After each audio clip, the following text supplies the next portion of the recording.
ওই জায়গাটা নিয়ে নিলেন। সব সময় মা রক্ষা করতেন, সব সময় মা রক্ষা করতেন। আমি একটা অনুভূতির কথা বলি, তখন মা নরেন্দ্রপুরে আছেন। আমার সম্ভবত তখন সর্বজ্ঞানন্দজি নরেন্দ্রপুরের মহন্ত মহারাজ। তা আমার কাছে, আমি মহারাজের কাছে রাত্রে থাকতাম, মহারাজ যখন শুয়ে থাকতেন। তা একদিন রাত্রেবেলা হঠাৎ আমার ঘুমটা ভেঙে গেছে, যে কোনো কারণে ঘুমে গেছে। মহারাজ শুয়ে আছেন, আমি উঠে দেখছি যে ঠিক দরজার সামনে ওই ঠিক মা দাঁড়িয়ে আছে এবং মহারাজের দিকে দেখছেন। এটা মহারাজকে আমি বলেছিলাম, কিন্তু মানে এতদিন তো বলা হয়নি, বলা যায় না। ঠিক একদম আমি মায়ের মুখটা দেখতে পেলাম না, কিন্তু একদম দাঁড়িয়ে যে আমরা মাকে দেখি, ঠিক ওইদিকে মহারাজের মুখ করে দেখছেন। আর আজকে আমি বলি যে আমাদের একটা কথা আছে না, যে দীক্ষা যখন মা দেন তখন শ্রীরামকৃষ্ণ, মা, স্বামীজি এনারা উপস্থিত থাকেন। এটা সত্য,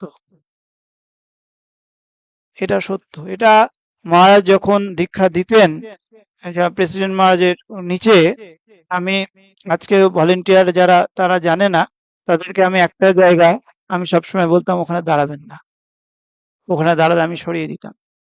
ওইখানে আমি যতবার দেখেছি আমি মহারাজের পায়ের ফুল সরাতাম, ততবার আমি চোখ বন্ধ করে, আমি কখনো কখনো ইচ্ছে করেই দেখতে চেষ্টা করেছি যে দেখি তো মা দাঁড়িয়ে আছেন কিনা। আমি দেখেছি মা দাঁড়িয়ে আছে। সেই জন্য মা মহারাজকে আগলে থাকতেন। আর স্বামীজি ছিলেন শিব, আমরা মানি কিন্তু মহারাজ বোধে বোধ করেন। স্বামীজি ছিলেন শিব। একবার সন্ন্যাস ব্রহ্মচর্য হয়েছে, মহারাজ খুব ক্লান্ত, মহারাজের কাছে, মন্দিরের কাছে এসে বলতে হতো, মহারাজ স্বামীজির মন্দিরের কাছে চলে এসেছি। মহারাজ খুব ক্লান্ত হয়ে ফিরছেন ভোরবেলা, মহারাজ খুব টায়ার্ডনেস। মহারাজকে আমি বলছি, আমি নীলাদ্রিমা গাড়িতে আছি, আরে মহারাজ স্বামীজির সামনে, মন্দিরের সামনে চলে এসেছি মহারাজ। মহারাজ বলছেন শিব শিব শিব। আর রাজা মহারাজকে মহারাজ ঠাকুরের সঙ্গে একদম মিলিয়ে ফেলতেন, বলছেন দেখো দেখো, ঠাকুরের মতোই বসে আছেন রাজা মহারাজ।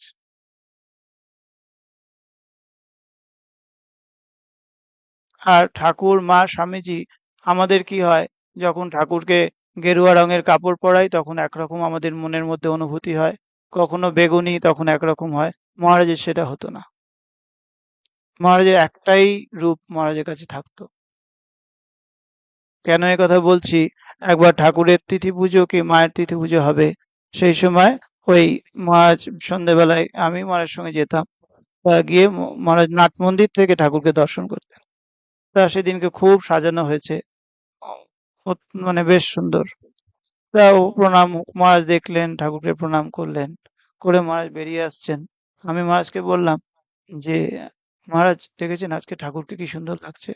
মহারাজ কিছু বললেন না।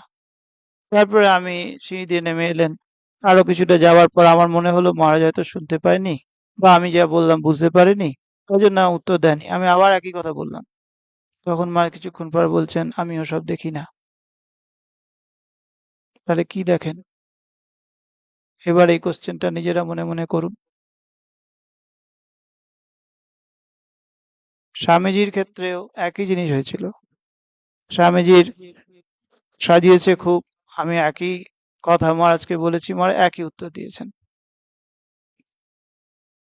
একবার মহারাজের আর স্বামীজির তিথি পুজোয় মহারাজ ওই নিচটায় নেমে যেত সিঁড়ি দিয়ে। যেটা হয় এখন দেখেছো তো, আমরা তো যেতে পারি না, কিন্তু ভক্তরা, কিন্তু মহারাজরা কেউ কেউ যান, মানে গেছেন।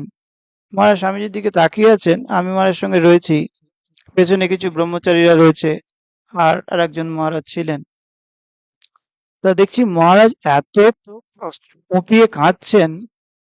মহারাজকে সাধারণত আমরা দেখি না ওরকম, মহারাজ খুব নিজের ভাবকে একদম সংবরণ করে রাখেন, একদম বুঝতে দেন না, কিন্তু সেদিন কেউ পারছেন না।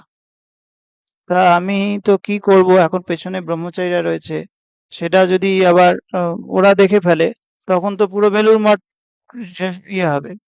তা আমি কিছুক্ষণ পর, আর এমন একটা অবস্থা না, আমিও সাহস করে মহারাজের কাছে যেতে পারছি না, আমি পাশে দাঁড়িয়ে আছি। তা আমি কিছুক্ষণ পর মহারাজের হাতটাকে চেপে ধরলাম। তারপরে মহারাজ তখন বুঝতে পারলেন, মহারাজ একটু ঠিক হয়ে আবার আস্তে আস্তে আস্তে চলো বলে চলে এলেন। তারপর আমি অনেকক্ষণ পর চুপচাপ আছি, মহারাজ ওই স্বামীজি করে সমাধি পীঠ করে আসেন। তো আমি মহারাজকে জিজ্ঞেস করলাম, মহারাজ আজকে কি হলো? তখন মহারাজ বলছেন যে না, আসলে স্বামীজির দিকে প্রণাম করছিলাম তো, তখন স্বামীজি আমাদের জন্য কত করেছেন সেটা ভাবতে গিয়েই আমার কষ্ট হচ্ছিল, যে আমরা স্বামীজির জন্য কতটুকু করতে পারলাম আর স্বামীজি আমাদের জন্য কত করে গেছেন। এইরকম ছিল স্বামীজির সঙ্গে মহারাজের সম্পর্ক। এইরকম করেই সমস্ত এই একটা আধ্যাত্মিক, মানে একটা পূর্ণ মানুষ যেমন কর্মজীবনে কর্মযোগী, সেই রকম সমস্ত কিছু আর জগতের জন্য যে জিনিস সম্পদ রেখে গেলেন সেটা আমাদের সব সময়ের জন্য একটা বিরাট পাথেয় হয়ে